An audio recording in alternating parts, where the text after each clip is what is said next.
Yo, guys, it's the kid, it's the kid, it's the kid, it's the kid, it's the kid, it's the kid, it's the kid, it's the kid, it's your boy, it's your boy, it's your boy, it's your boy, it's the kid, it's the kid, it's the kid, it's the kid, it's your boy, it's your boy, it's your boy, it's boy, it's the kid, it's the kid, it's the kid. Coming at you here for yet another of these beautiful daily shows. Again, we have to give a shout out to the nurses, the doctors out there who are doing a stellar, amazing job trying to keep all of us sane and all of us sane, all of us safe, all of us safe, all of us sane, all of us sane, all of us safe. So yeah, man, look, man, we're still riding through. Still keeping our thing, doing our thing, and you know, your boy H is just here to try and inform and entertain. Inform and entertain. I'm going for a bit of water. I'm going a bit light. I'm going a bit light today. I'm going for a bit of water because it's going to be quite a long day for me today. So, and remember, guys, I must always have to repeat this. Anything you want your boy to talk about, please, please, please, send your boy an email.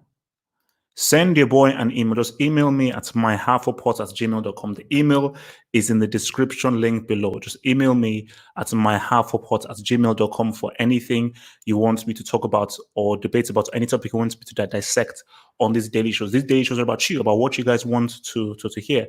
And remember, of course, if you want to be a member of the Half Ups Hot and gain access to early videos, some exclusive videos, as well as watch several films and anime and films of your choice with your boy, you can easily become a member by clicking on the join button below. Just click on the join button below.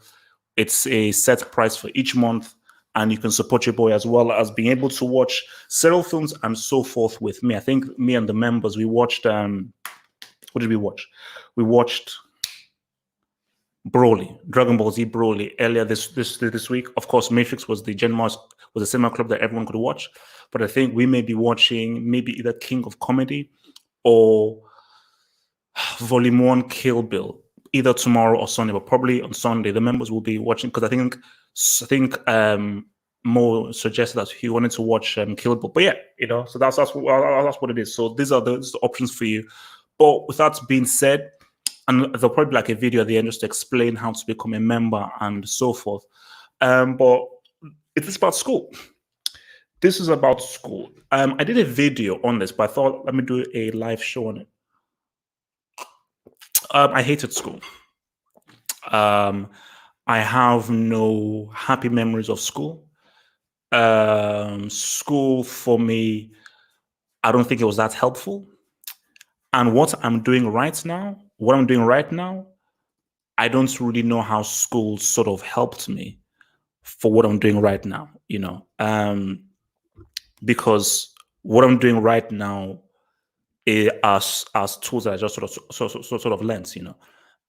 Obviously, school gives you a basic kind of understanding with regards to understanding of maths, understanding of English, of how to write, and ways of thinking. But I don't know what I learned in school that has lent me to do this. Talk to people, be a what they want to call it, a YouTube personality, an entertainer, an informer, an analyst, or so forth. You know, but I think I want this discussion to be an open discussion about school, my experiences of school, your experiences of school, and the failures of school, the drawbacks from school, and I think how schools need to sort of improve and become better, man. So let's just see what's popping up in here, man. Everybody says that I hate. Did anybody here actually like school, man? Did anybody here actually like school, man? Yeah, it's true. I'm always on time. Let me just shut this. So let me start right at the beginning. So I don't remember my time at nursery school in Nigeria. I really don't. I mean, I remember a few vague things, but I don't really remember much about what I did during nursery school. But my memory really begins at primary school. That's when it really critically remembers. So I don't know how many of you went to school either in Nigeria or in Africa, specifically like in West Africa and so forth. You were let's just keep people. You were beaten in school. Every teacher had a cane. So this was a cane that was probably like some bit chopped off of a tough branch. And if you misbehaved, you got beaten. You got beaten if you misbehaved. I remember one time we used to do this writing exercise in Nigeria, And the thing about this is that you have to write from left to right, and you just be judging your writing. But this girl, she wanted to do it differently. So she said, you know what? Instead of writing it from left to right like everyone else is doing, I am going to do it from up and down. I'm going to do it like up and down because I feel like that's just going to be easier. Once the teachers found out she did this, she was literally beaten in public in front of us. And we're like, damn. Remember another time, this student in our class lost something. She lost something. I was like, whoa, what did she lose? And the teacher asked all of us, like, no. Who had what? And they searched all of our bags. And because the teacher was convinced one of us had stolen this thing that this classmate had, we were all told to do this, go down on our thingies, and the teacher got the cane and whacked us all on the back. There's another really bad. Now this was one of the worst. You think that our students were all together. Yeah, we're all together in this. What up, baby? We're all together in the students, man. Students against the teachers. Yeah, what up, baby? Yeah. But the dangers you always had those teachers' pets. And I despise teachers' pets. I remember this girl who was tasked with writing down the name. So once the teacher left, this teacher made this girl in charge of writing down the names of who misbehaved. So, guys were like, oh, no, come on, she's not going to do that. She's one of us and everything. Once the teacher came back, she wrote the names, pointed out all the people, and she even brought a cane to the teacher for the teacher to beat all of us. So that's just how you just thought things were wild. And so my primary school days in Nigeria were, to say the least, not great. They were not great. So then I moved over to Geneva, Switzerland, which was interesting, because I think this was when I really had a more international view of the world, So when I had a much international view of so when I had a much international view of the world, man. So really, I think it wasn't really like it just seemed much more as like a more communal experience of the 2 years that were there. So I actually really say I really enjoyed it. I really actually enjoyed my 2 years in Geneva. But then that's when I then moved over to England. And I think just all through my time in London and everything, this is just when, I experienced racism. I experienced hardcore rules and ways of doing things. And I think as I developed and I grew more, I realized that me and school was just a bad mix. Me and academics were a bad mix. And really the only reason I was in school was my parents. My parents took school very, very seriously. They took education very seriously, and because they took education and all that stuff very seriously, I was like, I have to be here. But I look back and I say to myself, maybe I'll even ask it to you guys right now. It's like, so chemistry. I don't know how chemistry has helped me into this world. I really don't. Latin. This is a language that has not existed for like hundreds of years. Of what use was it to learn? And I was pretty good at Latin. I was actually pretty good at Latin. My translation was tier 1. My translation was tier 1. But again, it's like, of what use is Latin in today's world? But the issue with school, before I get to the dynamics of the bullies and the different factions, the whole thing about school with regards to teaching is because I'm not even ask you guys this: are you being taught skills that can be applied in the real world? That's the key thing. What you're learning is, oh my gosh, I can learn this stuff, and this is stuff that I can actually apply in the real world. This is stuff that I can actually be applicable. So how many bricks were in your class? I was in the brick set. Because what happened is that in every year, it was broken down into the really smart sets and the brick set. I was in the brick set, and in the brick set we had lots of fun. We had lots of fun because in the brick set we had fights, we had scuffles, we had things. So it was popping off in the brick set. And then whenever I used to visit the kind of clever sets, all they did was read books. I was like, my gosh. Basically, you would walk into our class and you'd see a guy hanging from a wall. One time, a guy through a wall in the classroom. You see guys fight on tables. You see guys throw chairs. Because remember, this is when wrestling was big. So it was crazy. But you go to the smart sets, all these guys do, it was peaceful. These guys just be reading, all that kind of stuff. Actually, funny story. Again, of my time in school, this just shows you how crazy things were. Because it never really helped that I was in a school that was 99% white, and I was part of the 1% that was non-white, specifically black. But I remember there was this one time. So I was just walking through on this white dude. So I was at the other end, I think looking at some books, and this white dude was at the other end. And we didn't even glance at each other. And so during this exchange, keep in mind, during this exchange, we didn't even glance at each other. This white dude says, "Hey, yo, my name, what's it like being black?" And I said, "Yeah, it's all right."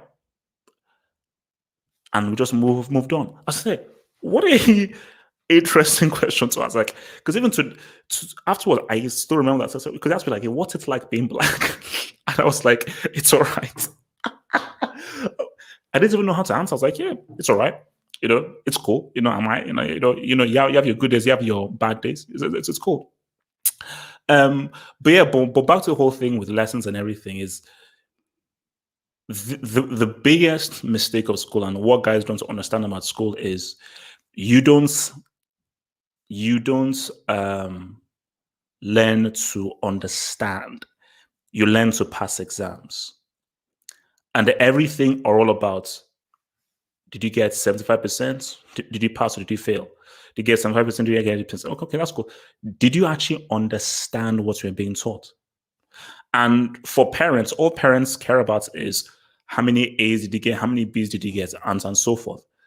They're not like, okay, so these things, do you now have a clear understanding of how an atom works? I still don't. Do you know what the hell is happening with photons? Same this is. Why do like charges repel and unlike charges attract? So what are all these things? I mean, what the heck is Pythagoras' theorem? Don't ask me. I have no idea. So all these things, you say to yourselves that, do you really take in any understanding upon everything? I got into many fights or loads of them. Like just afterwards, it was less and less. But my gosh, like that was standard. Fighting was a standard thing. Fighting was a standard thing. Someone says something racial, get a fight. Someone doesn't even say anything, just for life, get into fights. I got into fights with arguments. I got into fights just for fun. I got into fights just because I was bored. It was so many fights I was into.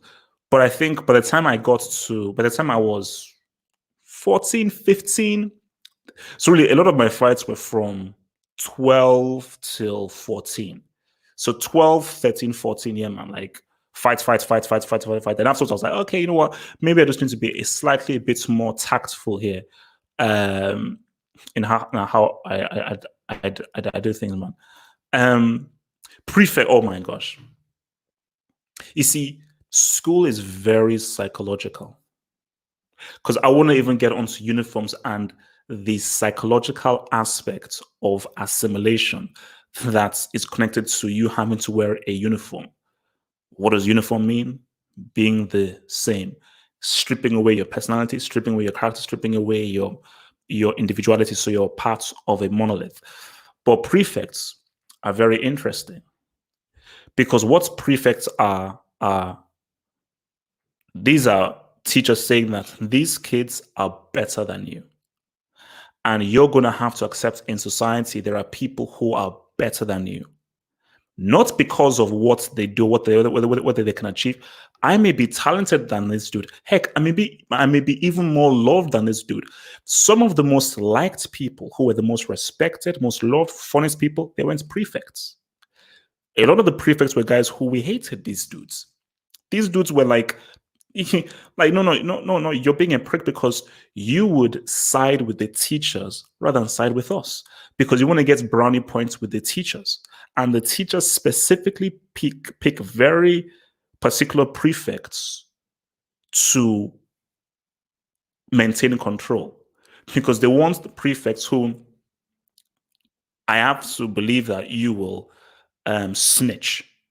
Prefects are snitches. You can't be a prefect and not be a snitch. Okay, the nature of being a prefect is being a snitch. Um, so it's that's the thing, man. If um to be a prefect, you have to be a snitch, which is why I hate it. And I remember at one point I was like, oh man, I really wanted to be a prefect and everything, and I could never be a prefect, because I was, you see, I wasn't a rebel. I wasn't a bad kid. I wasn't a goody goody kid as well. You see, because when you're African, you can't be too bad because based on where you're coming from and you have values. But I think for me, I was just an individual. I was an individual, and I strived to be sort of different. And which is why the whole thing of wearing uniforms was problematic. But I think also the whole thing about school is that you always had factions, and school is like a very interesting social experiment in terms of how us as human beings organically create these different social groups.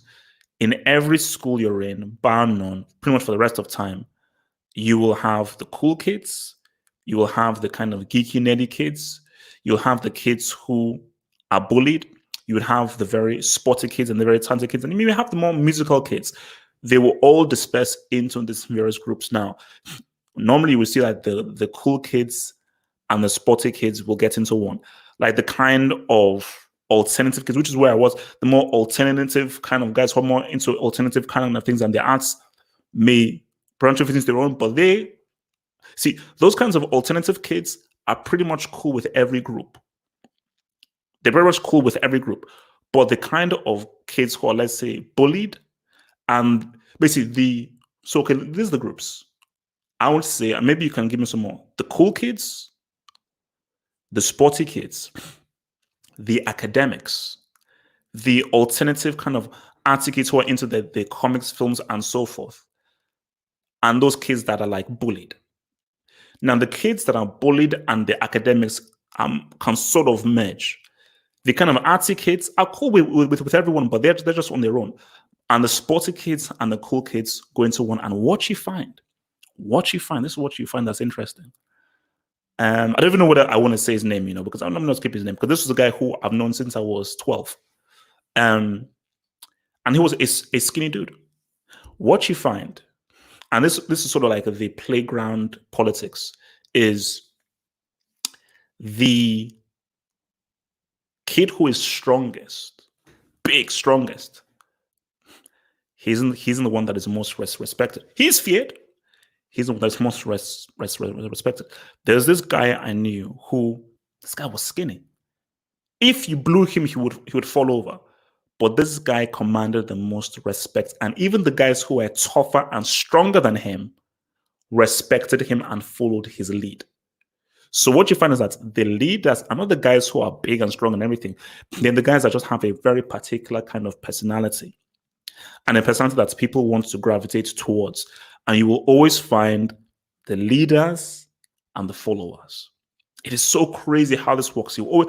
There is some kind of innate need in people to follow the leader. That's why I always say to myself that I was never a leader. I was never a follower.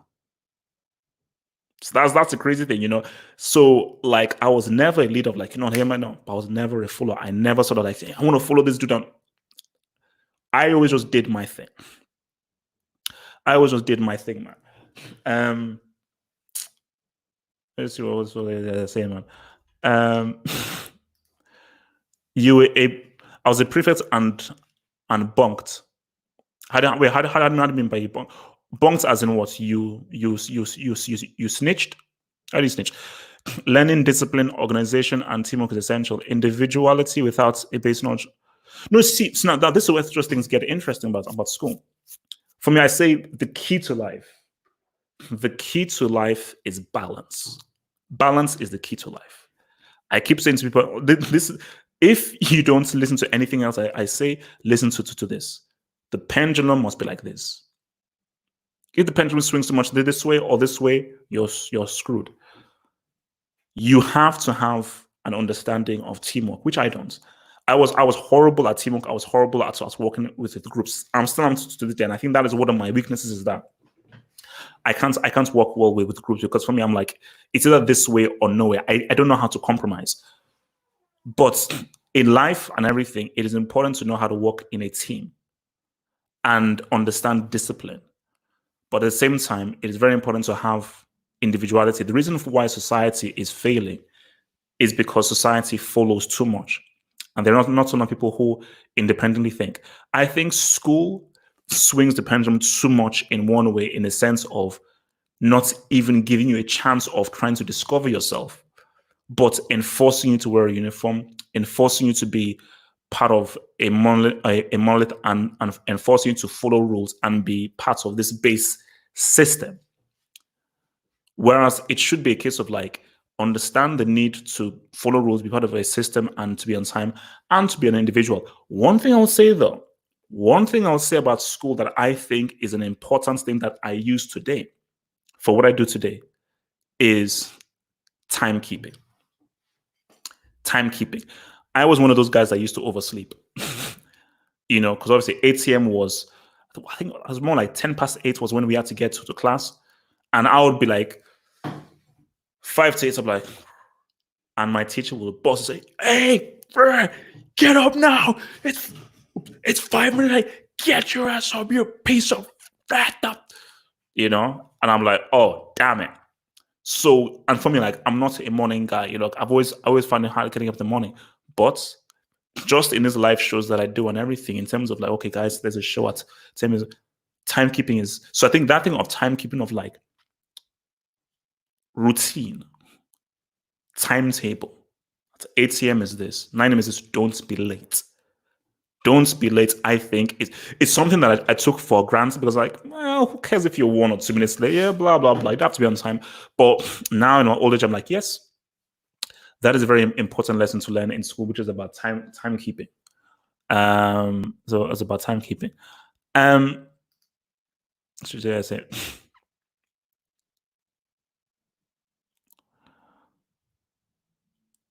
So no, I didn't. No. I see. For me, you know what? I never understood food fights. I'm like, guys, this is food. And let me tell you, oh my god, it's so great that you went into food. So obviously, like, I spent most of my school obviously in England and so forth. And the food in school was freaking horrible. There's a reason why I'm a chef. There's a reason why I became a budding chef, because I remember, so basically, one of my best friends was Japanese, huge friend, where me and him, we were like this, we hung out all the time. And I just remember, so I was a boarder, so literally I would be in school for like 7 weeks, 6 week stretches and everything. So I'd spend my weekends and everything in school. And the food was in school was flipping horrible. Flipping horrible. The food in school was flipping horrible. So what ended up happening was we used to cook our own food. So obviously we'd be allowed to go into the shops at the weekend and we say, you know what? We're gonna go out and we're gonna get our food ourselves. We're gonna go out and we're gonna get those our foods ourselves. That's how we're gonna ride. We're gonna get that food ourselves, and we're gonna ride through ourselves. We're gonna get that food as ourselves, and we're gonna make our own food. We're gonna make ourselves our rice, this, that. That's how we're gonna roll. So I end up really not even going to school. So no, not school. I may have done breakfast. I hardly did lunch or dinner. So I was like, you know what? It's so bad. it was pretty crappy. Yep, I went to boarding school. So you see that is why my experience in Geneva was so key, because if not for that, it may have been hard for me to cope with boarding school. But yeah, like I was at boarding school from 12 till 18. Then obviously 18 is when you now go into uni. So from 12 till 18, yeah, I was in boarding school. So yeah, 7 years. 7 years, six, 7 years. I was at boarding school. And I think the thing about boarding school is you are really thrust into forcing to deal with people. Because see, when you're a day pupil, you can just come in and go and just leave. So as a day pupil, you can just come in, boom, do my thing, I'm out and everything. But in school, you have to deal with people 24/7. So if you have a beef with someone, you can go home, recharge, coming new. But if you have a beef with someone, you're gonna have to see them all day, especially if they're in the same boarding house as you. You're gonna have to deal with them. So I think boarding school for me, I think was great in terms of because again, if you're not in an office environment, it's like there are people who are pricks, who are bricks, who you have to deal with. You are bricks, so you have to deal with, man. And what was your worst mark at school? Mine was 30% in math last year. Only two people got 6% and above. Oh my gosh. I think I got like 16 or 17%. I got like 16 or 70% or even lower in either maths or chemistry. Like my worst subject was chemistry. Yeah. I understood um what's the name? I understood Kryptonian language. I understood Kryptonian much better than I understood chemistry. Chemistry, I had no idea what the hell this dude was saying. I was like, what? An atom, potassium, manganate, purity. It's like, what the bloody hell are you saying? Like, what? Like, I was like, bro, I'm sorry. I'm sorry. I have no idea what you're saying. Just tell me when the exam is. Tell me what I need to revise for, and let me get the heck out of here. Like, for me, to this day, I said those hours wasted on chemistry, I want those back. All those hours I wasted on chemistry, I want because like I don't learn a single thing. I don't learn a single thing. Um, so literally, there were times in a chemistry class where like I just used to just mock around and just tell jokes with dudes. I was like, look, guys, look, I'm not learning anything here. You guys are not learning anything here. Yeah, these 3 or 4 people are going to pass. 90% of us, we're all going to fail this anyway. So, guys, let's just let's have a laugh. Let's just pass around notes, make a few jokes, and let's just laugh. Let's pass around stuff and just make stuff laugh. But yeah, man, it was chemistry like because we used to have Gatlock in the UK bro. Um, we used to have what did we used to have? So we used to have double chemistry, bro. Because what we would have, so in the UK, because the kind of weather is a bit f top, you'd have this thing called the winter timetable. So what would happen is you would get like so you would have so you would have your lessons.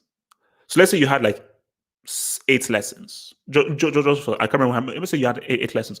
So you'd have 6 of your lessons done. Then after those 6 lessons, you'll then do sports. So you do sports until it got dark. Then at night, you'd have your final 2 lessons. And sometimes you'd have double chemistry. So for about a good hour, I had to sit down with a flicking bricking burner to do some kind of without flipping test tube and but it was always like, guys, I don't know what the hell this was about. I really don't know what the hell this was about. But double chemistry, um, double chemistry was one of the worst experiences as well, But look, I think what was also cool as well was, you always had the thing of, look, you always had that crush in school. But the thing about me is that the crush I had she was 2 years above me. So obviously, by the time I got to like the final years, she had already left. Obviously, there were a few cool girls in my year and everything, but the girl that I really like, this was like I had my eyes on. She was 2 years above me, So I was like, look, man, I stand no flipping chance, man. I stand no flipping chance, Um, but it was what it was. But I think, bro, I've heard stories because obviously, like my uncles went to boarding school in Nigeria, and they said that boarding school in Nigeria, it's a whole. So I am glad. I am so glad. I feel privileged and lucky that I missed out on that because the stories I've heard, the horror stories I've heard about boarding school, is mad. But the thing about school though is this is that, and this is what I always say to people: is you have to, especially for you guys who are still in school, you have to do independent learning. You have to. School isn't there to teach you to be an individual, nor is it there to teach you how to take advantage of today's world. You see, you guys are lucky that you are young and you're living in this technological world. So my biggest advice for you is independent learning, independent research, and taking advantage of this internet-led online world that we're in. School isn't there to make you into an individual. Because again, because I was even watching this whole Mike Tyson doc, is like, look, not everybody can be an individual. No. Like it's very hard. Like it's like a -1% of those guys who can be successful entrepreneurs. It's very difficult. But the thing about it is if you never try, then you're a failure. If you try and fail, you're not a failure because you tried. And there is a 99% failure rate of those guys trying to be successful entrepreneurs. 99% of people fail. But the worst thing you do is not even try to see what can I actually do as an individual, because school it's a system. Because school is interlinked with these standardized jobs in the industry.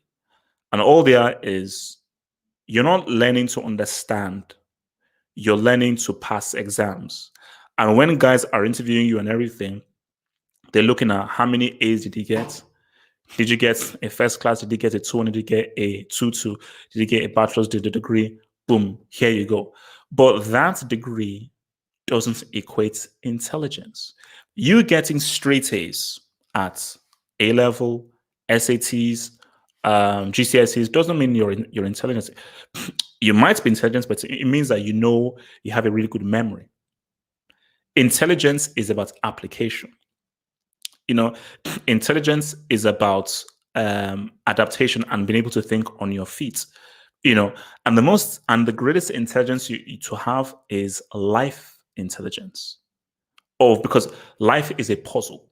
Life is a puzzle that you're supposed to try to figure out. Most people can't, but all those that do, all those guys that think of, and let's say like a Steve Jobs, a Bill Gates, a Jeff Bezos, a Mark Zuckerberg, these are guys that managed to figure out this life puzzle and create something to really make them successful, a product that people want and is in high demand.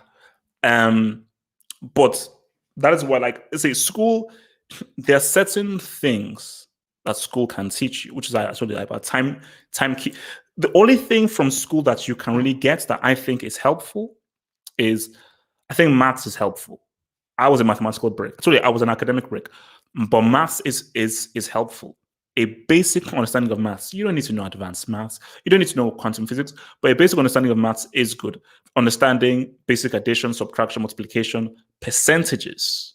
Percentages is huge. Understanding how percentages work, 20% of this, 30% of this, because you will need that in life. Understanding percentages is something you will need in life. But beyond that, you know, things like whether you look at biology, chemistry, English comprehension, English, these are things where at an advanced level, if you're not going into those industries, I don't see how they're helpful to you. So the best thing, and look, you don't have to listen to me. This is just from your boy HH, man. Okay, this is from your boy HH. The best thing you can take from school is timekeeping. Timekeeping. Timekeeping and being organized. That is a key thing. Organization and timekeeping. Because in anything, I repeat, anything you do, this is something that I didn't think, but in my old age, I now know in anything you do, key things, timekeeping, organization. Anything you do, any job you're doing, any task you're doing, is about being timely and doing it well and properly. Those are very clear. I think that is what school tries to enforce upon you, man.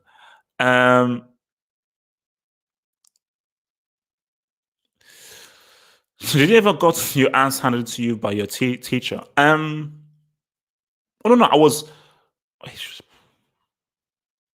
I was shouted at a few times by some teachers. I did. I was shouted at a few times by my teachers. And when I was in Nigeria, oh my gosh, I was beaten. Several times I was beaten when I was in my Nigeria as well. I mean, when did the teacher really tear my ass up? I think I had, and he was cool. You know, he was harsh, but felt like the kind of my head of my house master for my boarding house. I mean, he tore my house up a few times because again, like, you know, during these times I used to miss chapel. So me and my Japanese friend, we used to just sort of like maneuver away just to miss chapel and church, which was sort of compulsory. When he used to find out, oh bro, man, he beat my ass up, man.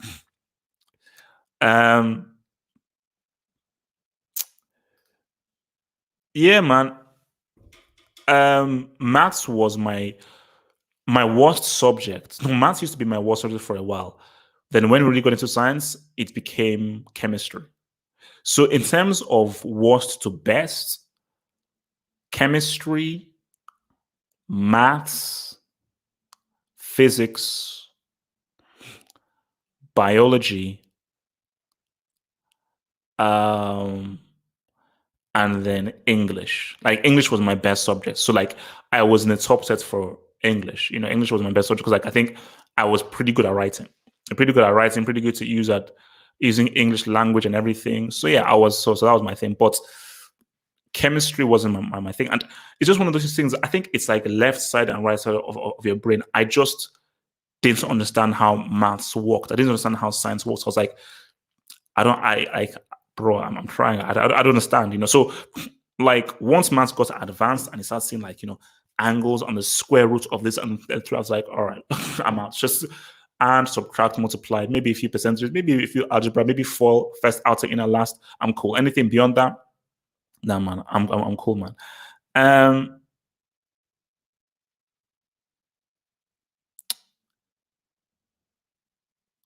Let's see what else guys are saying about this, man. No, so for me, I think, look, it's down to you. Like this, so the school is a system. It's a system, you know. But what you find, that's why, look, if you put a bunch of people, hundreds of people together, not everyone is going to be the same, and not everyone is going to respond the same. Hence why the people that got suspended from school, the people that got expelled from school, and these are, oh my god, and these are people who just are meant to be in school. I remember there was this one dude.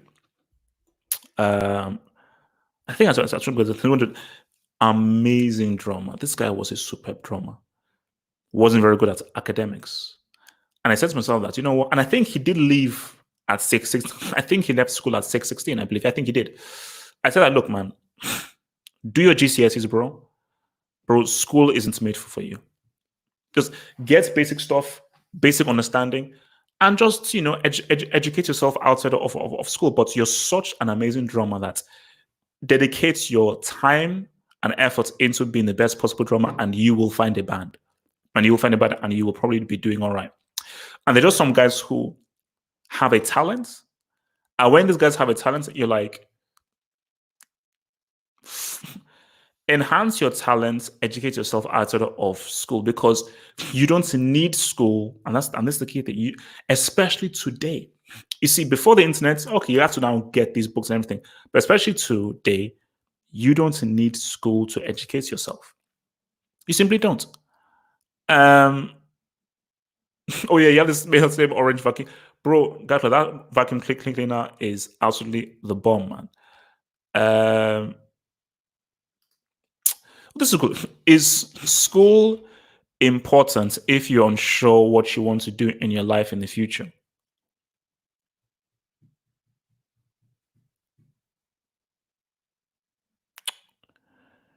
This is where you bring up the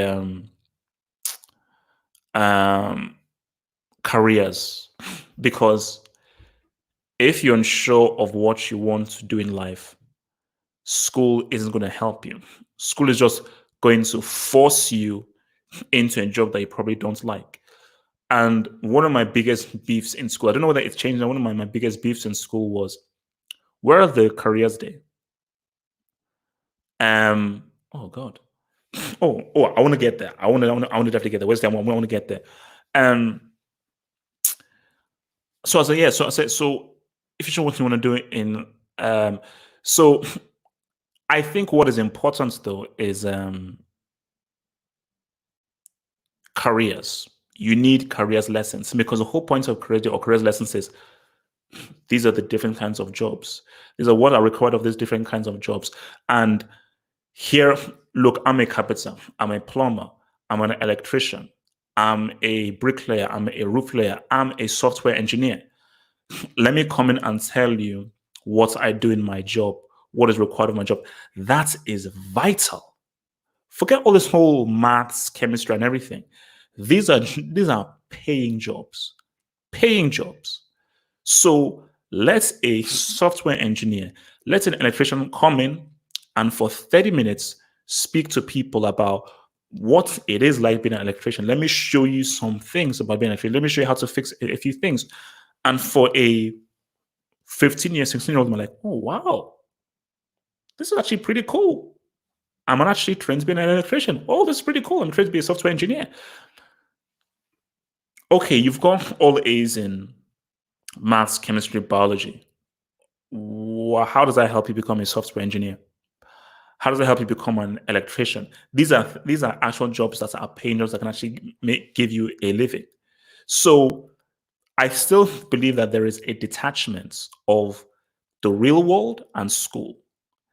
We are not being given real world information in schools. Schools seem like this illusion and this bubble that is separate from reality and how reality works.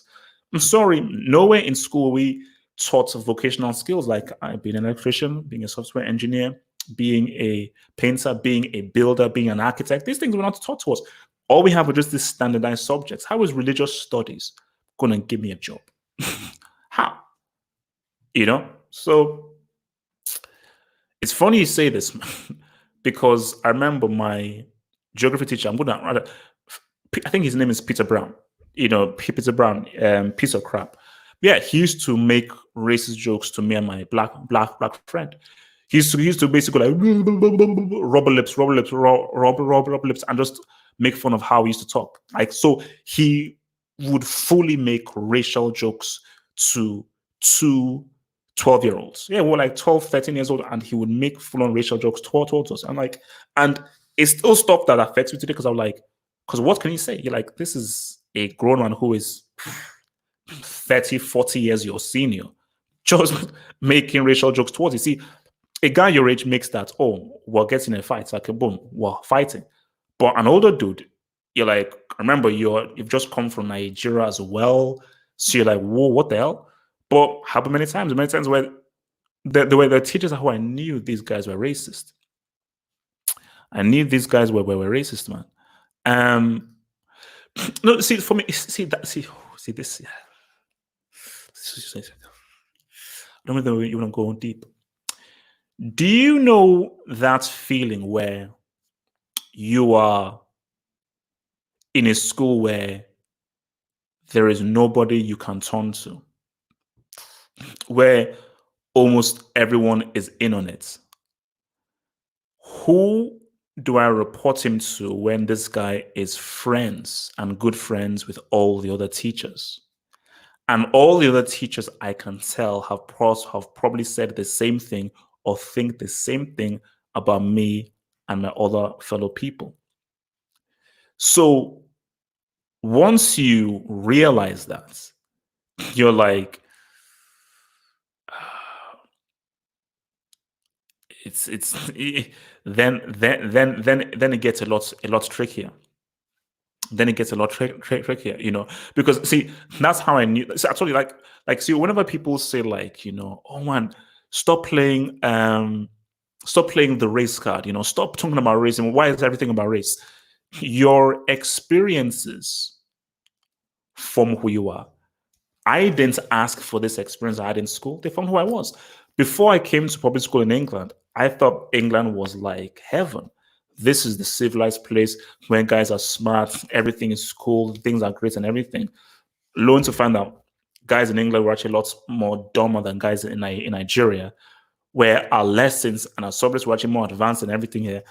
And the amount of racism that I got was a culture shock. It was a culture shock.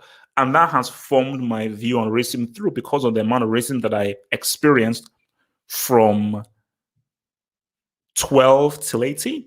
From 12 till 18, I have racist stories up and down, up and down, up and down. And that has colored my view towards the world and my view towards race. You are a product of your environment. You're a product of your experiences.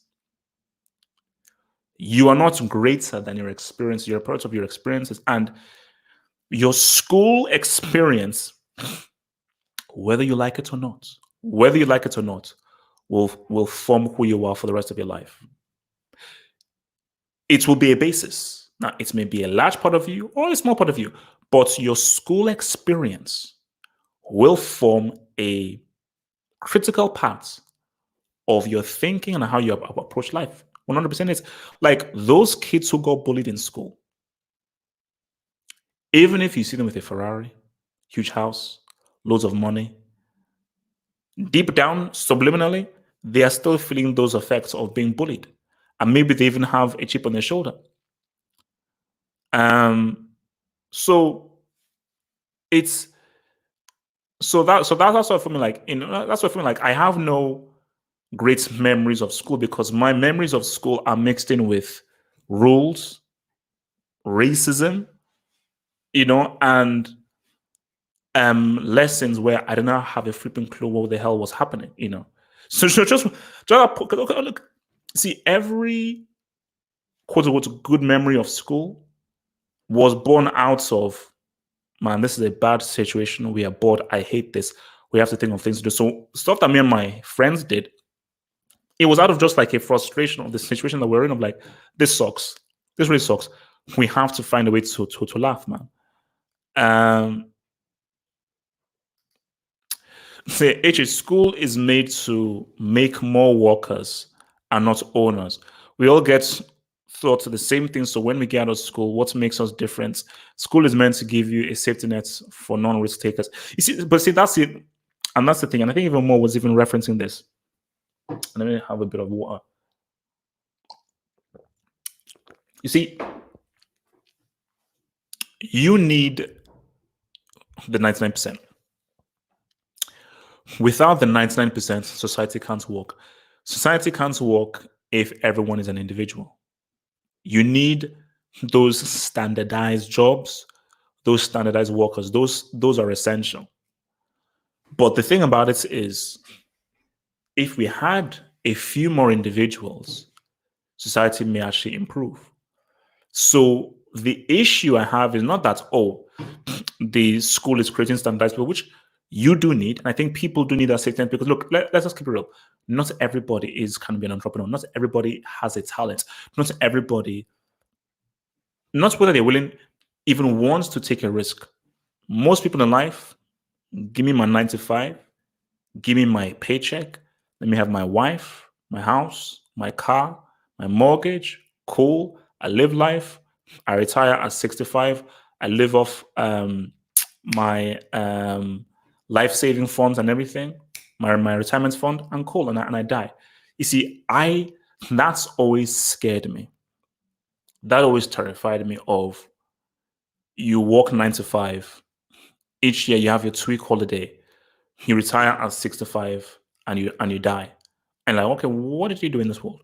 Well, I had a bunch of kids, a wife, and everything. And now, but okay, but what impact did you make in this world? What legacy did you leave? And for me, I'm one of those guys where, like, even if I fail, even if I fail at football, I feel like this, at least I tried.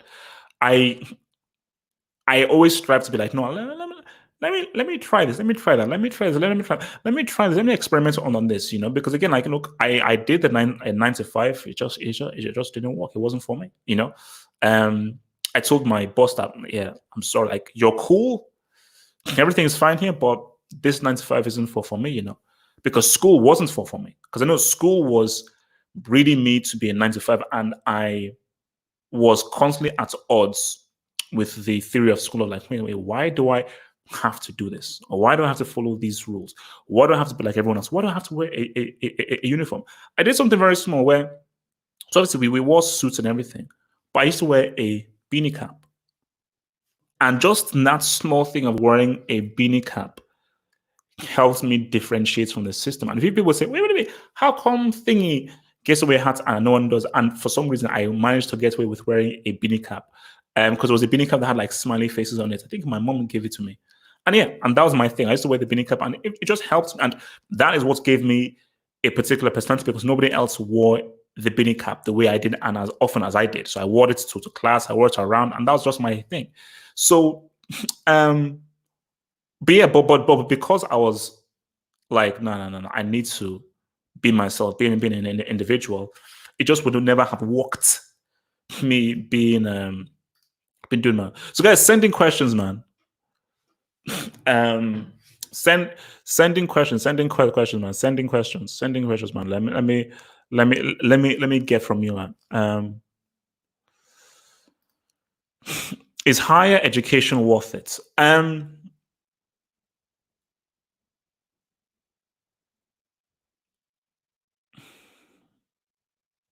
Yes, it is. Yes, it is. Um, and you don't have to do it at university. There's so many guys who are actors, musicians, and film people who are going back to uni to do higher education, because higher education just expands the mind, gives you more knowledge. You can never have too much knowledge, and having knowledge of the world is key. Higher education isn't essential. So that's the thing. Higher education is not essential. The education that is most important is life education. That's education that's most important. The education of learning from your mistakes. Oh, this works, this doesn't work. Oh, this works, this doesn't work.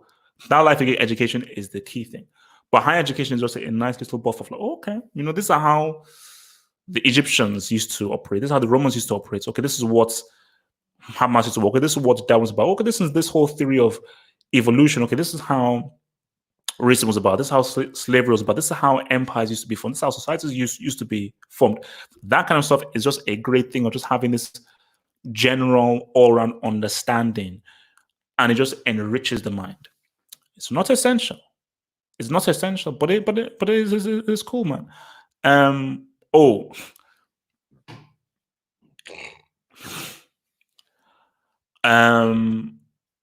our weekends. What I used to do our weekends. I used to basically, yeah. I used to yeah. We used to just chill out, muck around, and we used to make films. What we used to do a lot is make films. Just to grab the camera and just make a random film, like no scripts, nothing. Just grab the camera and just make films. Basically make films and just mess around, but mostly films. We made a lot of films. A lot of films. I don't know. Maybe I'll share one of my films that I did. Maybe, man. Um,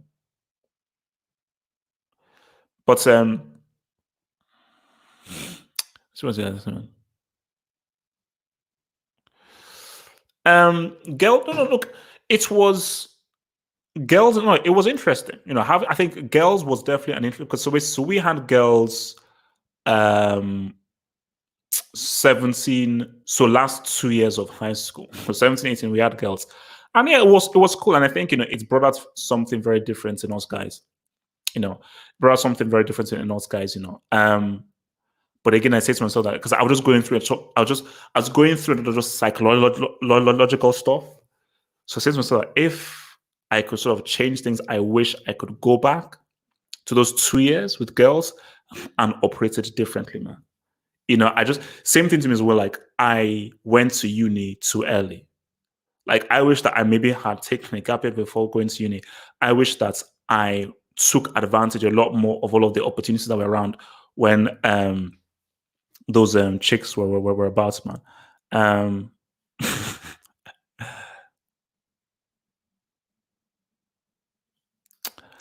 you feel disconnected with your parents. See, that's why I mentioned my that's why I mentioned um Switzerland, because that was a huge building thing.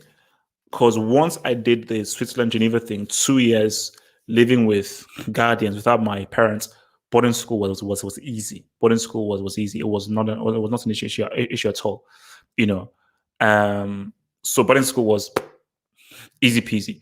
And I was like I got homesick when I was in Geneva. When I got to England, based on my Geneva experience, oh no, I was never homesick. you know, I was never. Also, my parents are divorced, so I was like, the less time I have, so the less time I have spending at home with some of my parents arguing, the better. So I was like, okay, you know what, that's quite man. Um, so no, no, but one thing I miss about school though, I will say this though, football. That is one thing that I think I truly appreciated when I was in school for football, man, because during those football times, because we had really good pitches. Like our pitches were so good that Reading, the football club Reading, used to use our pitches. We had amazing pitches as well, goals and everything. And we had like an indoor sports hall. So it was because it was so easy to go out there play football. So football was flipping cool, man. Football was cool. I think basically because I had many injuries. I had one really bad ankle injury it's still bad today. Where like so if I move like my ankle clicks, which just sort of like messed up what I could really do. So because we see my height of football was when I was in Switzerland, so between 10 and 12, because that's when like I had like an invitation to play this televised game for Servette FC because they watched me in this tournament and they're like, oh no, we want you to play and so forth. So and that's when I was like this central midfielder, because this central midfield was always that was people say, oh, you played every position. My main position was central midfield. I could play in here and there, but my main position was central midfield. Like me, one of my best friends were the two central midfielders there. But again, that's when again, like I wasn't see because in 11 aside, it's more about fitness and so forth. The football experience in there was sort of up and down, man. Um, oh no. So basically, there were levels. So our football team was really, really high standard. So I flirted between the second team and third team. So we had about 4 or 5 teams. So national, I think we had about 5 teams, about 4 or 5 teams. So I was between. So sometimes I was in the first team, then I'll go to the second team, then third team. Basically. So as I got older and more injured, then my football level just went down.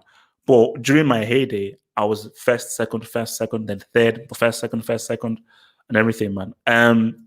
But you see, for me, like I was better at 5-a-side than 11-a-side. You know, I was better at 5-a-side than 11-a-side. If you're in a school, what would it look like? Oh, that is interesting, man. That is interesting. How did it look like? For me, you know what? I wouldn't have a uniform. The first thing I would do is you don't have to wear a uniform. Now, you can't wear a shirt that says "F all people, let's all go to hell and drink blood," man. But I would. My first thing is like, no, I want people to really express themselves personality wise. So that's the first thing that there's no uniform. The next thing I would do is you have your standardized subjects, but almost every month, I am bringing in a software engineer, computer programmer, electrician, painter, what's also called computer scientist. I'm bringing in all of these experts in schools or managers in schools who come in and give you a talk about what it's like doing this kind of job and the kinds of skills you need to do these kinds of jobs. So what I'll do is integrate the standardized subjects with subjects and stuff that you do in life as well. And also, I will be big on teachers getting students to understand. So what I would say to people is that, look, you're not teaching them to pass exams. I don't care about that. So it's a principle. I'm not teaching you guys to pass exams. No. I am teaching you guys to understand. Get people to enjoy the subjects and to understand these subjects. So even if they don't understand, cool. But my main thing is I don't give a damn whether this dude got a 70% or 80%. That grades mean nothing to me. What I care about is, did they learn? Did they understand? Do they have an understanding? So my key thing would be understanding. Because in schools, they don't really care about whether you understand. All they care about are grades. 7%, 6%, 7%. But you know that all you can do is just memorize stuff. Memorize it for the exam. A lot of exams, I got high marks because I just memorized it really well. I don't understand a flipping clue what the hell I read. But I was like, I'm going to cram this in. And I just had techniques of memorizing stuff. So that's the thing, man. So that's how I'll go, man, is improving the learning experience. Improving the learning experience, man. That's the thing. Improving the learning experience in school and bridging the gap between school and real life. So you've got to bridge that gap between school and real life, because if you don't, then what's the point? Say, man.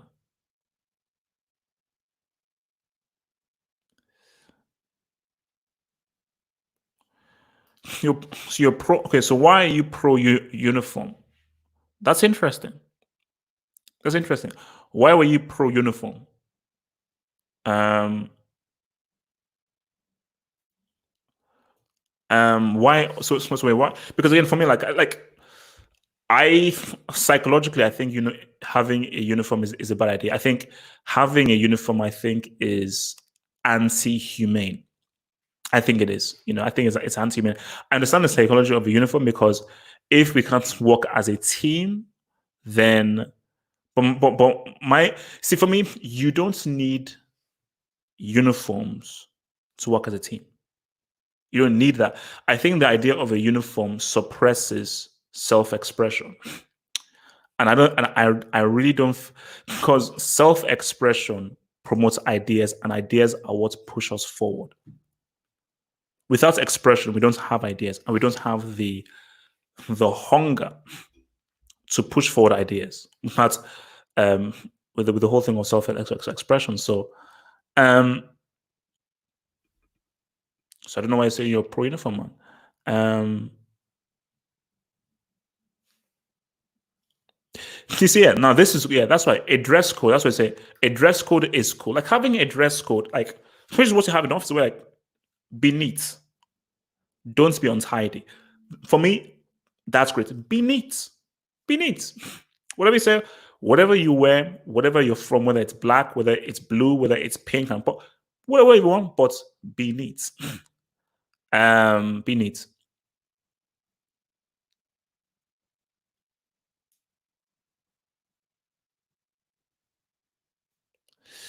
Uh, yeah, this is interesting. So some people don't want uniforms enforced because some children don't have money to buy new clothes.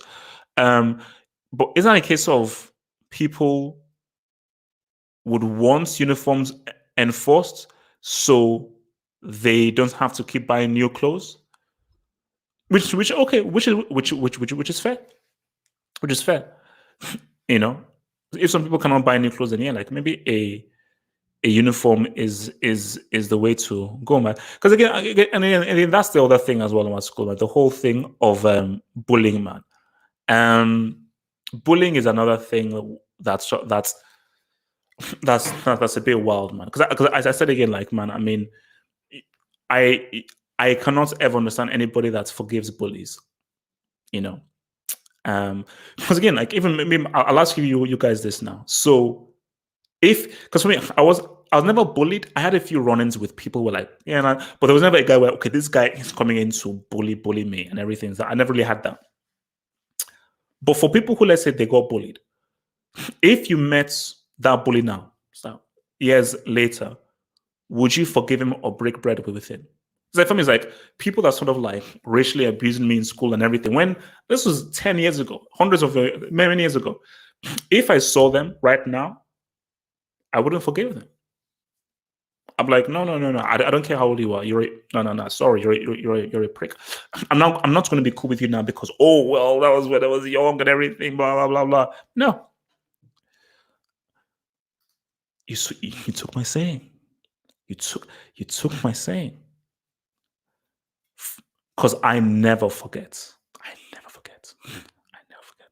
You know, I am one of those guys that I hold it deep because these things they make me stronger. You know, they make me stronger. I love the slight chip on my shoulder of like, you know what, all right, and it just sort of gives me that slight edge.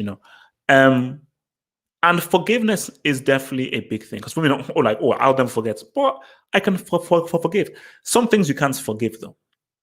Some things you can't forgive. Though. And when I look at how some guys were bullied in school, look at how some guys were bullied in school, you can't forgive that. You can't forgive that, because some guys were. I mean, some people. Because like, school was a very mean place, man. There were some really, really nasty people at school who did some truly nasty, nasty things. Because you say to yourself that why? Why would you be so unkind to someone? And how can you take so much pleasure being unkind? That's why school was a crappy place, man. I don't. So whenever I see people say, "Man, I loved school," I'm like, really? How the hell can you love school? School was a horrible place. A horrible place filled with people taking advantage of people who couldn't defend themselves. That was what it's about. How can you enjoy a place where um, people are so readily bullied and treated like crap? You know, where people would come around and just So nah, um, nah, that's something. But you see, what you now have now is I don't know. We're not even getting to the bullying thing. Is you see the bullying I don't understand is cyberbullying. I don't understand that because I said with cyberbullying, I say wait, you can just turn off the computer. Oh, now this is interesting. This this is the golden question. This is the golden question. I'm not sure. I'm really not sure. Because what he did can be effective, but you being the best player, the superstar, put it this way, it comes across as bullying. It comes across as bullying. But when you hear Jordan in the doc and him give the explanation, it was his form of leadership and motivation. And sometimes to get the best out of people, you have to really be harsh and invoke that fear of them. But I think he definitely flirted between bullying and leadership. I think he definitely flirted between bullying and leadership for sure, for sure. But some things, because again, look, like that's what Horace Grant was saying, that yeah, bro, he said that he didn't allow me to eat. That is degrading. Saying that this guy can't eat because he played like crap, that can be degrading. And is that leadership? Is that motivation? Because will say that, oh, Horace Grant, you can't eat because you played like crap. Will that motivate Horace Grant, or will that anger him more? And not anger him more to play better on the court, but anger him in sense of like, oh no, F this dude. Who the hell does this dude think he is? Like, if you think I play like crap, talk to me and saying I play like crap, but not saying, so you're not having the power to say, no, don't serve him. He doesn't deserve to, because I'm like, whoa. So it's interesting. It's really interesting. But people are not onto cyber. See, my thing with cyberbullying is, why are you on social media? Again, we're going to have a talk about social media again. I mean, we're going to have a thing on social media, but just, my thing is, why are you on social media? Because I'm guilty of this, of like, I need to get off social media. Walk outside, pick up a book, play the piano, because if you are online and guys are saying, I'm like, okay, block them. Go some other place, because Twitter is like, people have sent me racist things, both on YouTube, on Twitter. I mean, even on Xbox Live, the kind of things that 10-year-olds are saying. I mean, my gosh, kind of racist vile that comes out of this 10-year-old. So, but I'm like, you can mute people, look past them and everything. But if you're in school or in a boarding school, you're stuck. You have to deal with this person. You have to deal with this person 24/7. And I would say that, bullies are the lowest form of creatures, man. They're the lowest form of creatures in the world. Lowest form, 100%.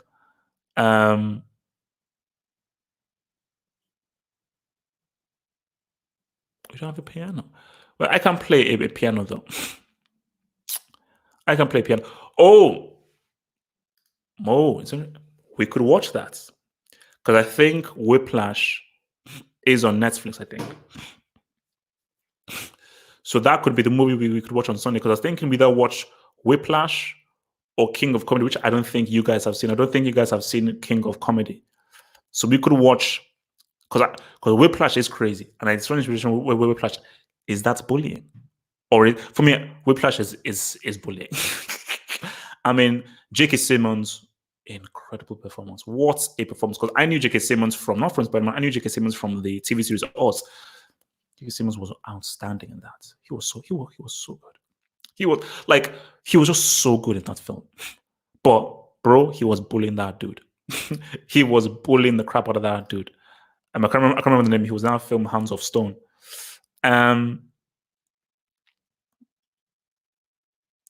So, but that's the thing, man. It's but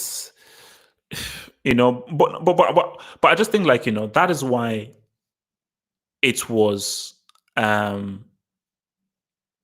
school is so problematic. That's why school is so problematic. School is problematic because of the kind of environment it yields.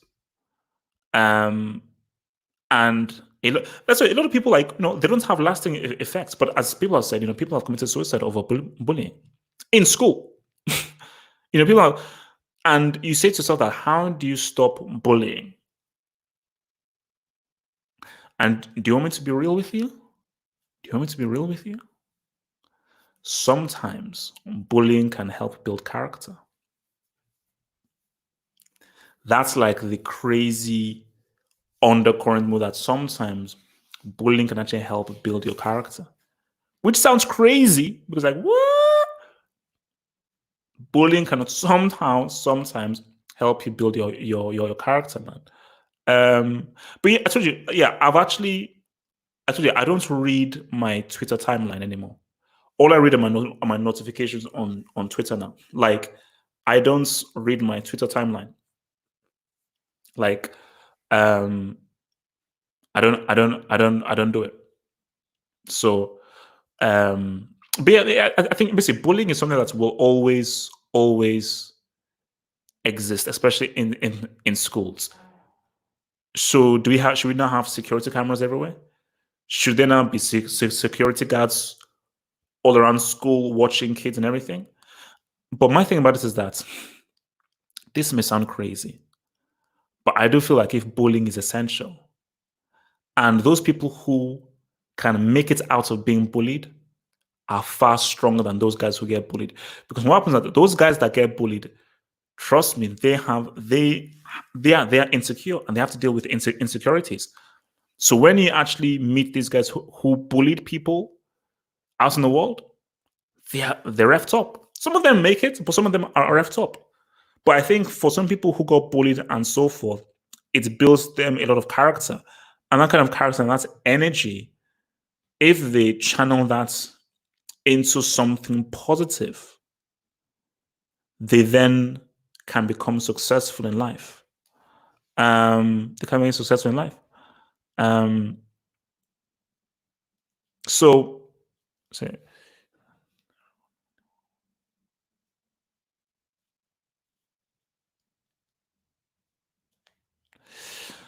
yeah, no, but you see, but hello, not everybody is tough.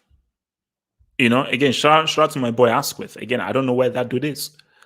I don't know where that dude is called Asquith. I mean, Asquith was a guy who for 5 years, I never had this guy speak. So this guy was a target, it's so crazy, the various targets you get in school. But those guys that didn't speak, they're like, wow. You see, I love this, man. I think this is great, and I feel like if there are many stories like this, man, because it's complex. It's complex. Because bullying and everything, because what bullying shows you. Bullying shows you that the world is a mean place. The world is a mean place, which is why boarding school is essential. If I had kids, I'd want them to go to boarding school, because what you want is your kid to have to know how the world works. Because there are guys who will treat you like trash, who will walk over you, and the key thing is, how will you react? That's the key thing, is how will you react to being bullied? Are you going to cower? Are you going to be depressed? Or are you going to be like, all right, I'm going to challenge. I'm going to challenge channel this energy in a positive way. I'm going to challenge this. Like, sort of like whenever someone wrongs me, I'm like, oh my gosh. Because again, for me, because I'm such a nice guy, people have taken advantage of me because I'm such a nice guy. And whenever that happens, that always pisses me off. So which is why I walk on my own. I walk on my own. I can't walk with people. I've tried. I can't walk with people because I can't believe in people. And I've always had this kind of single tunnel vision, single-minded. Like I do it all on my own, man. So yeah, Bullying builds character. It can help build character. Yeah. And character is vital to survive in this world, the real world, because in this world, in the real world, you will get punched in the mouth. You'll get punched in the mouth. And it's about how do you recover from getting punched in the mouth? Will you lay on the ground and be like, all right, dust myself up, let's go? Like, life is about recovery. It's constantly about recovery. It's constantly about recovery. That is the key to life. That is the key to life. It's about recovery. Hey, Sammy with the dub, man. Thank you for the support, man. Thank you for the support, man. So good, man. Thank you. You should be a member. Watch films with us, man. Watch films with us, man. Especially with because you can choose whatever films you watch, and you can even choose to watch flipping Last Airbender with your boy if you're a member. But let's see what. So, root cause of bullying. Thank you for the love your content.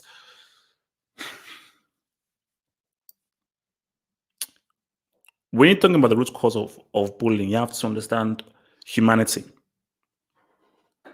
And it's the nature of human beings. For example, let's just create an island. Let's go Minecraft. Let's just create an island. Grab 30 random people. If you just put 30 random people on this island, some will be short, some will be tall, some will be strong, some will be good looking, some will. Because for me, I don't believe in ugliness. People I don't believe in ugliness. It's all about how you perceive. But according to society, people say, okay, some will be ugly, and so forth. Factions will create. And it is within our nature to sort of be like, nah, let's get that dude. Oh, look at him. Oh, look at whatever he does. Oh, he's different. He's different. He's not so good. It is just within human nature. So bullying is natural. As sick as bullying is in human nature. If you get, which is what school is, if you get a bunch of people, you're just pulling people randomly, a bunch of people in there. Once you break into factions, there'll be a faction of people who you'll point at. It's just within human nature to be like, he's fat, let's bully him. He doesn't talk, let's bully him. He has a disability, let's bully him. Oh, he talks funny, let's bully him. Oh, this guy is overtly nice and wants to be friends with everyone, let's bully him. Oh, this guy isn't very cool, let's bully him. This guy keeps wearing the same clothes all the time, let's bully him. This guy smells, let's bully him. Whatever isn't part of the norm is a victim. And they just say to yourself that, okay, but okay, all right, he is fat, he's overweight, he's homosexual, he's black, he's got freckles. Okay. Why didn't they have to bully that person? Why? But it's just a psychological thing that human beings have to do. It's crazy. See, there were times when it wasn't bullying, but sort of teasing. Because I remember, because this wasn't counts, head boy. And I always had an issue with authority. I always had an issue with authority. I remember, like, you know what I'll say his name? Michael Bunch. That was his name, Michael Bunch. Because I always said, because I was like, man, look at you guys, teachers' pets, blah, blah, blah. And I think one time he got so pissed off, I think he tried to actually punch me in the face. Because nobody could piss off anybody better than me. I was the king at pissing off people. I can bring my friend on here and say, I was the king at pissing you off. I could easily annoy anyone. That's why I told you, like, Messi fans and Cristiano fan boys, don't mess with me.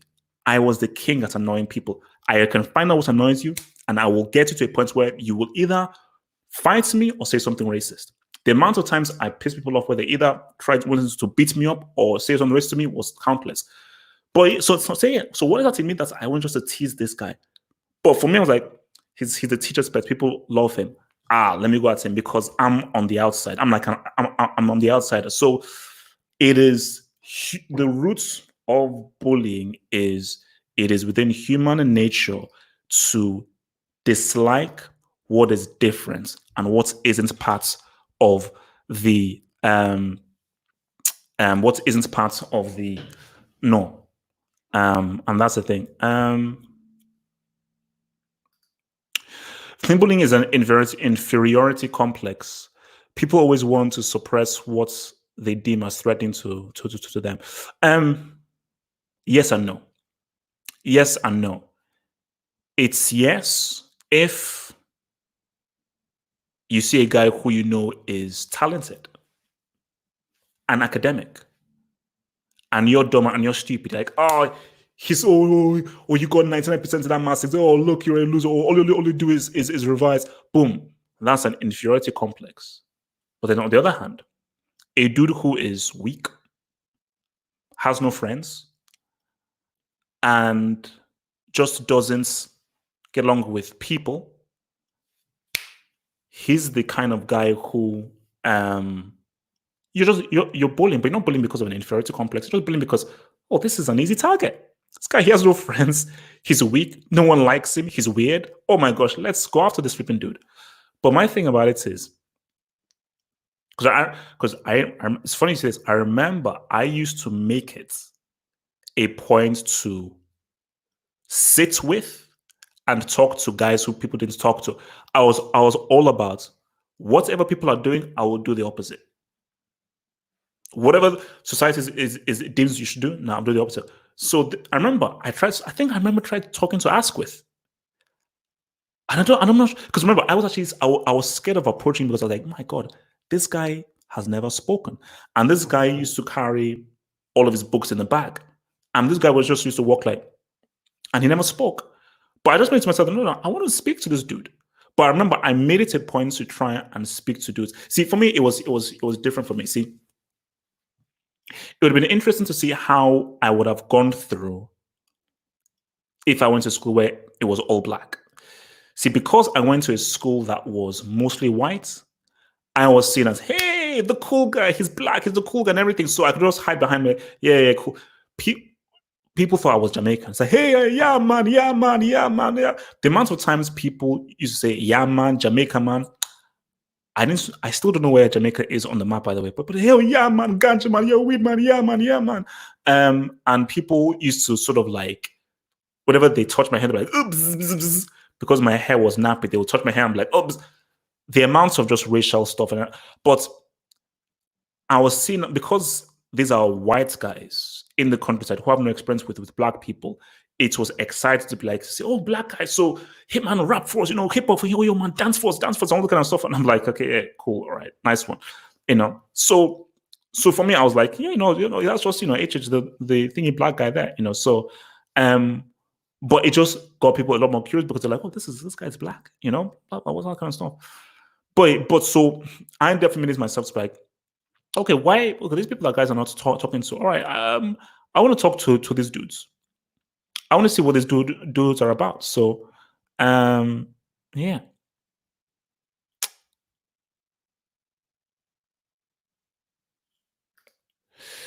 All bullying is trying to establish yourself in a hierarchy. Boys are more obsessed with this than girls. I don't think so, because my sister can tell you some different stories. And I'm sure, I'm sure Sammy can tell some different stories. Girls are more psychological than guys. You see, for guys, do you know how we work it out? We fight. And if you get into a fight with a bully, you know what? It is what it is. He may beat you up and everything, but you release that stuff. Girls don't have that. So for girls, it will always linger because for girls, it's more psychological. So the bullying for girls is deeper because there isn't that physical outlet. For guys, let's fight. And the process of fighting, sweating, punching, blood, everything like that, releases that tension. And the times when the bully will fight that bully because I'm like, oh, I beat the crap out of this dude, but you know what? He stood up for himself. It is what it is. If you have a scuffle, you fight and you go through. But girls will have that. Girls are not as physical as us. So the bullying is even deeper because it's more psychological. Because my sister has told me stories. Because my sister was the only black girl in her school of all whites, you know. And my trust me, my sister has told me crazy stories. And do you know what I always say? I will always rather an all boys school than an all girls school. Because in an all boys school, let's throw down and let's fight. In an all girls school, all you have is just psychology and adjust your words. So you can't even get into the fight and just beat the crap out of this girl. So trust me, bullying for girls is still there, man. And yes, I did 100%. Like my view on race and racism was from my experience in school. I mean, the racism was huge, like racist remarks, black this, black that, making fun of my accent. Fun. The reason why I still have that kind of accent is because people made fun of my accent, and I made a conscious decision to be like, I refuse to assimilate. So you're mocking me for my heritage, where I come from, my accent, and how I speak, and you think I'll respond by now speaking in your way and in your English? I was like, nah, I'm gonna keep my identity. Now, if I want to go to an interview, I'm like, oh yes, my name is HH, and I would like to be part of your thing. So this is my CV. I've done all these things, and I feel that I will be the perfect employee for you and for your workforce. So please do hire me. And yes, I did. I was perhaps a little bit of a brick academically, but I do think that I can perhaps be a great employee for you and your workforce. So I can do that in an interview. But outside of the interview in the streets, now I'm going to have my flipping accent, So, but yeah, like all the racist jokes were all in there. All the racist jokes were there. The kind of racism towards the Chinese, But look, all the words, nigger, chink, chinky, packy, all the stuff, black this, negro, they were all in there, man. They were all the words were said. All the words were said. But man, kind of racism towards the Indians and Chinese, the kind of stuff that this guy said about Indians and Pakistanis, my Lord in heaven. My Lord in heaven. It was crazy. Crazy. Absolutely crazy, man. So it was messed up, man.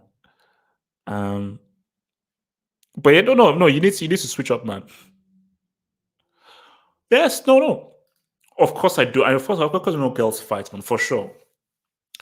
But girls don't fight as much as guys.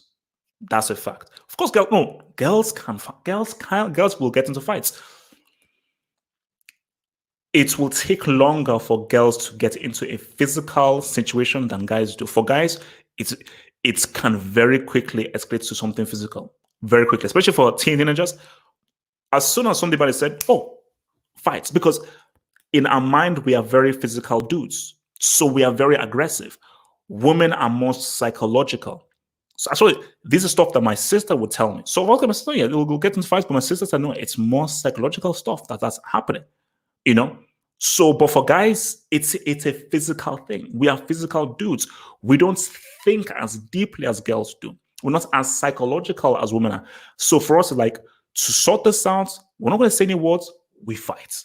Hence why there were multitude of fights that had to happen. Like, you had to fight. If you're in an all-boys school, you have to fight. So,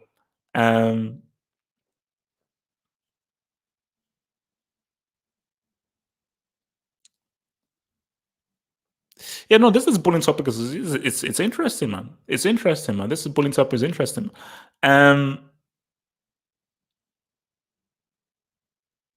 Oh no. I think we'll talk about colorism either tomorrow or Sunday. Think. Actually, no. Maybe next week. Maybe next week we'll talk about colorism. I told you we're talking deep. So I may bring in homosexuality tomorrow.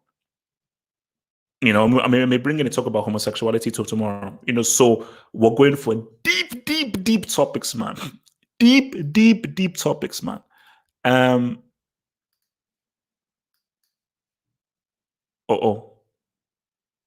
Hopefully I'm still okay. My thing just froze. My thing just freaking froze, man. Oh yes, you see, there's so many things. So I'll decide. So I might do feminism. Ooh, because that's a big topic.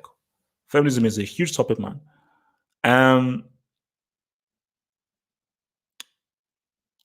You see that? No, no, but you see, like for um, sorry. It's a biological trait that men are more competitive and obsessed with status, literally to do with men fighting others who get to. No. It's from animals. Look at animals. Watch the wildlife stuff. The male bears, male lions, they constantly fight for the woman. I think I was watching this wildlife thing. I think it was bears. It was either bears or lions. And there was this female that both wanted. And because of one is female, they both fought. All right, whoever comes through, and this was a bloody fight. Bloody, but the victor went away with the woman and impregnated the woman. So, and we are animals. Maybe more intelligent animals. We are animals. So men are constantly have that physical thing. It's biological. So 100%, as I mentioned, it's completely and utterly biological, man. A levels, I did religious studies, IT, business studies. I think that was it. Yeah, RS, business studies, and IT. Yeah, like it made no sense. All right, peace off. Thank you, Razami. Thank you. Peace out. Peace out. Peace out. Peace out. Stay true. Stay true. Stay true. Said yes, said thank you very much for the super chat, bro. Everyone is racist to black people. Why is that, HH? Because of the order of things. Again, that's another thing that we have to look at as to the racial pyramid. Black people, you look at the pyramid. Black people are at the top, at the bottom of the food chain. Because society and media have pushed forth the image that black is evil, black is ugly, black is unclean, black is threatening. So once that image is put out there, the Chinese, the Asians, the Jews, the Arabs, the Middle Eastern people, all these guys in the middle will all have the same view towards the black, because it's a white man's world controlled by a white woman. So the white men, they create the status quo of how the world is, because all those guys in the middle, they'll want to be white. They all want to be white, or they want to be accepted by white. To be accepted by whites, they have to buy into the ideology of what the white ideology is, which is that black is bad, black is evil, black is ugly, black is unclean. You don't want to be black. Black is what you don't want to be. So that's why everyone, when they view black, is like, yep, boom, this is the negative thing, the negative thing, the negative thing. So it's crazy, man. It's crazy. It's crazy.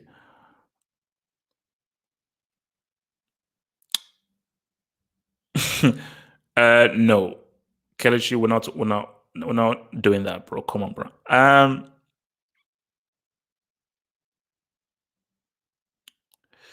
No, it's see, it's complicated. Of course, you don't want to be white, but on a subliminal level that you don't even know, there is a part of you that aspires to be somewhere like that, because it's at the very top. And whether you like it or not, there is something within us that aspires to. So even if it's not conscious, it's subconscious. And you can't control your subconscious.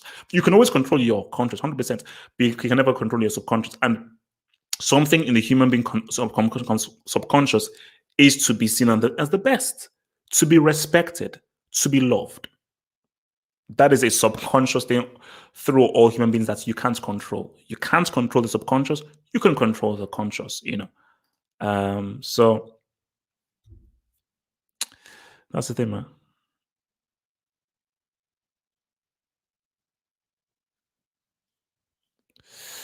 Or is it? Oh man, so we don't want to get into the whole deep thing, man. We're going to this whole reason that we may even want to get into. Why do white people tan? See, this thing it's so complex. Remember when we got, I think someone mentioned it earlier, inferiority complex. Or sometimes people bully someone because they secretly envy what they have. So the whites from way, way back, those whites from way, way, way back, when they looked at the black people, a part of them envied them. Why were so many black women raped by their white slave masters? If these are so unclean and so ugly, why would you want anything to do with them? So there's a part of them that loved and admired the black figure and the black image. So white people tanning is because they want to look closer, they want to have that darker skin. So even if they make this, they demonize this darker skin and say this darker skin is unclean, that is an inferiority complex of them because they're like, oh my gosh, I wish I was darker. Because they look at it and say, me being pale, I just don't really like this thing being pale. There's something about this dark skin that is attractive. But I can't let these guys know that this dark skin is attractive because we need them to hate themselves so we can control them psychologically. But we know that that dark skin is pretty cool. That's why we want to tan, because we want to look darker. Because darker is cool. Like black is color, black is color, black is personality and everything. So it's so psychological. So psychological. That's why I love it, because it is so it is so deep. It's so deep. It is so deep. I love this stuff. I love this psychological stuff. I love it, man. It's crazy.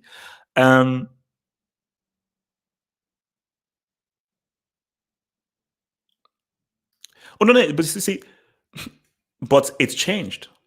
Like, oh my gosh, we can get into so much deep stuff. It's like, look at how things have changed. It wanted to be pale so much before, but look at now.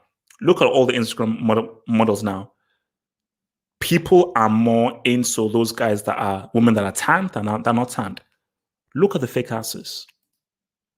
Remember how black women used to be demonized because, oh, look at your big ass and everything like that. Look at the white woman and now having these fake asses now. So it's funny how things flip.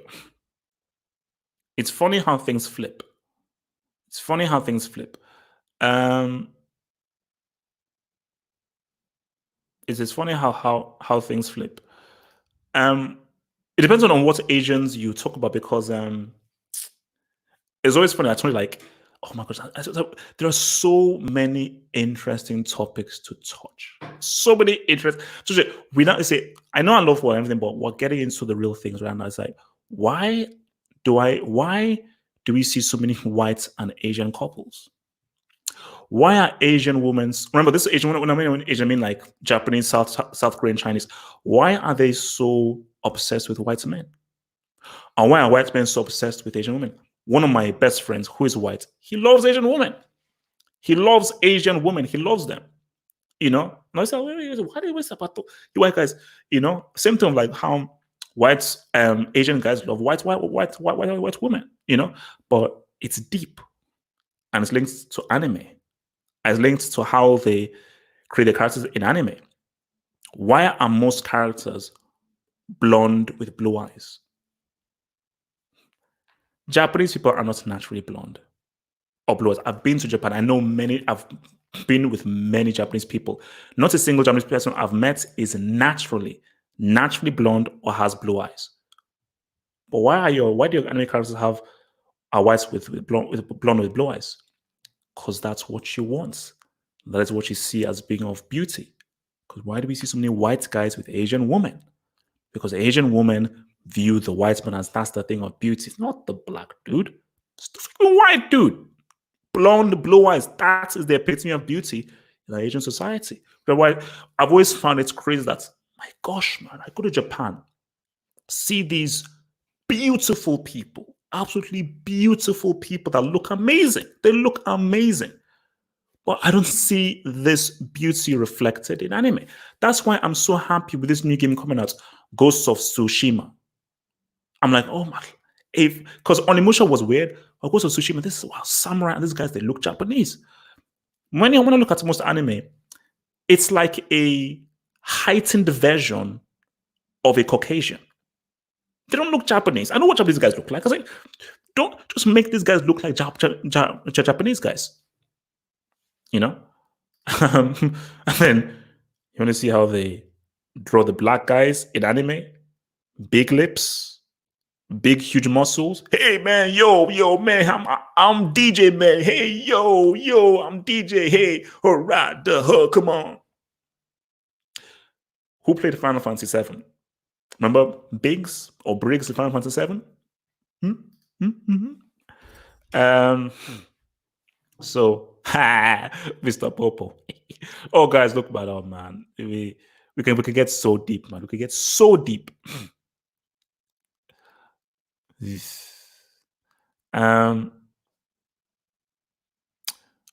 Oh no, there are black people in anime, but you don't want to see what they look like. There isn't a normal black character in anime. I mean, there isn't. It doesn't exist. But what should we call it?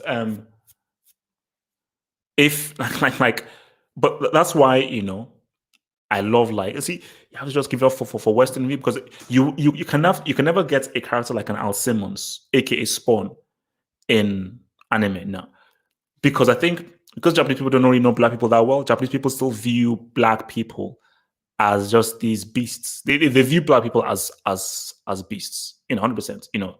For them, like, white guys are these are the angelic beauties. Black guys are just these flipping beasts, animals, monkeys. They view them as monkeys. Come on, So, let's see what the guys are saying now.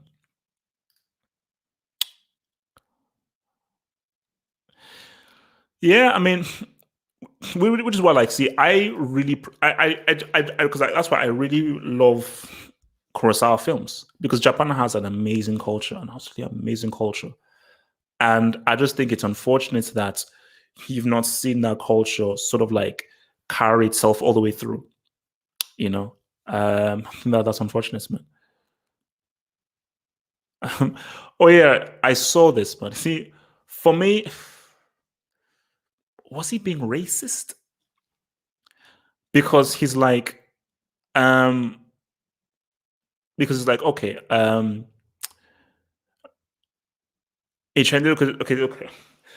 That's it. So is he being racist? Like, okay, it was a Chinese American journalist, and he's like, oh, go ask China. Okay, well, she's Chinese American, go ask China and everything. Okay, that is maybe a bit uncertainly convenient. But to not say he's being racist, I mean, come on. It's like, it's so much of a reach, man. It's so much of a reach.